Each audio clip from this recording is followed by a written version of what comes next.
here to see the bushes are kind of messed up. What I want though is I want to keep attention on my subject. Now, on any of our Rebels or even our A series, you can use the dial here for portrait photography. Now, typically when you're in green mode, the camera will expose for the best case scenario. It will expose shutter speed and aperture to get the best exposure possible. It doesn't know that you want your background blurry. It doesn't know. But if you put it in portrait mode, it'll say, oh, you know what? I will open up my lens to the maximum possible in order to blur the background. And now all of a sudden, I'm using my background as a canvas. My subject didn't move much. All I got now is a nice, rich, buttery background. And that popped up my subject. There's two ways to go at it. The portrait is sort of like the automatic portrait mode. The other mode is AV. So let's say I had Matt and Steve next to each other, and Steve is right behind him. Now if I had portrait mode, Steve would probably be blurry. If I put it in AV mode, I can say to the camera, you know what? Don't open it all the way because it's going to blur out everything. Let's bring it down to maybe F5 or F11, for example. So that way, my subject in the background and him will be sharp, and the background will be blurry. So AV gives me a latitude, a control over how deep my focus is. Now, the reason why people go from a point-and-shoot camera to an SLR is because they want pictures like this, right? I have so many people coming up to me and saying, you know what, I want the picture that I'm showing you on the magazine. I want to have a nice blurry background with my subject right in the front. How can I achieve that? Well, most of the time it's the lens. The lens has a huge impact. The smaller this number is, the shallower the depth of field will be. And this is one of my favorite lenses. This is what we call the Nifty 50. It's an opening of a 1.8, so the shallow depth of field is incredible. And for $130, that's pretty good. If you want something that's a little bit more durable, a little bit more solidly built, then I would go maybe with a 1.4 with a little shallower depth of field. Same focal length, so 50 millimeters, but a little bit better built than the 1.8. Now the F2 is not only good for shallow depth of field, but it's also good for low light performance. Because obviously the bigger the lens is open, the more light can get on the sensor, right? If you're taking pictures without a tripod, you know as well as I do that it is hard to keep your hand steady.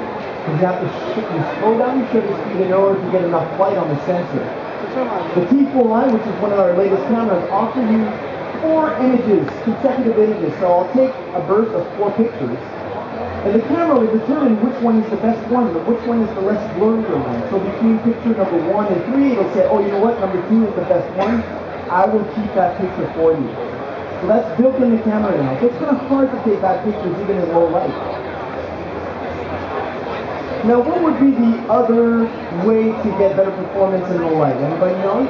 Besides the lens, besides the slower shutter speed, what else can you increase on your camera?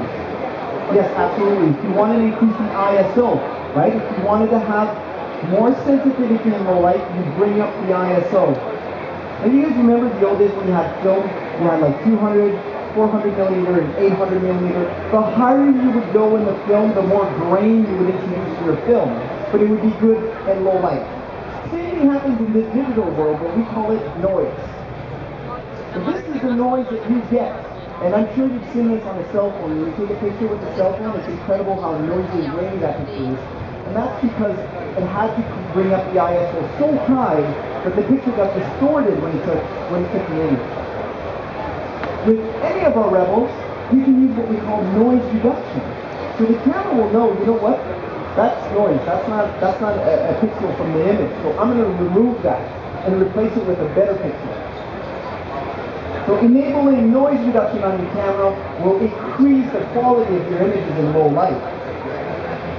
Now with the T4i, what we've done is that we've added this multi-shot scene. So I want you guys to take a look way on the corner over here. I zoomed to this image about 300 times, so that's pretty tight, right? 300 times, and I blew it up for you just to give you an idea of how noisy that image is without noise reduction or any of those features. So you can see that it's very grainy, and if I printed it at 8x10, or even bigger than that, it would be very apparent. Now with the new camera, with the T4i, you have multi-shot noise reduction. And what will that will do? It will take 4 pictures, and it will compare every single pixel from each frame, and it'll say, you know what, pixel number 1 on picture number 4 is better than pixel number 1 on picture number 4, and it will replace and combine all the best pixels to make a better picture. And you can actually see here, especially on the plasma screen, I can read now what it says on the boat. And that's because it was comparing all 4 pictures and you kept the best pixels. You still have access to the standard noise reduction, but now you have this multi-noise reduction add-on to the camera. What about warming up and cooling down your scenes, right? In the past, what you had to do, you either had to change the type of film that you wanted if you're taking portrait photography to get different hue and saturation in the film, or you had to add filters in the front. Well, now you don't have to buy anything because it's built in the camera. And I bet you guys have probably seen, if you had a Rebel, you've probably seen this logo before, but you didn't know what it did. And that's called picture size. And I want you guys to pay attention to both pictures, right? And left and right. You guys see a slight difference? Is there one a little bit more red than the other? And that's because I was using the portrait mode on this side, and that's normal, right? I want to bring the hue and saturation on people's faces. I want warmer colors to come out more than a landscape photography, because landscape, I want the sky really blue, I want the grass and the trees really green, so that will automatically pick that out and make the picture look a lot more like how it was that day. Another great picture style that we have is also called black and you can do monochrome or black and white photography.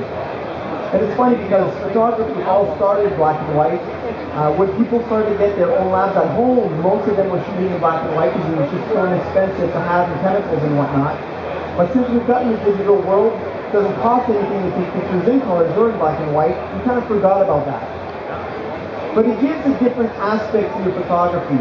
And I love black and white because whenever I mess up a picture and it didn't expose properly, well, I know I can revert to black and white and still retain a really, really good image. You look at this image, it's great. It's got great contrast. It's got, you don't see the colors, but it's rich in colors anyway. There's nice shapes and form, and it gives you mood to your pictures. Especially something like this here.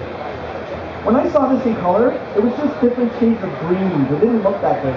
But transforming it into black and white, it gives texture.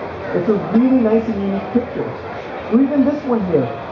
I mean, this is perfect for the month of October and Halloween because it looks kind of scary. But you have the nice silhouette of the trees here. You got the fog in the background.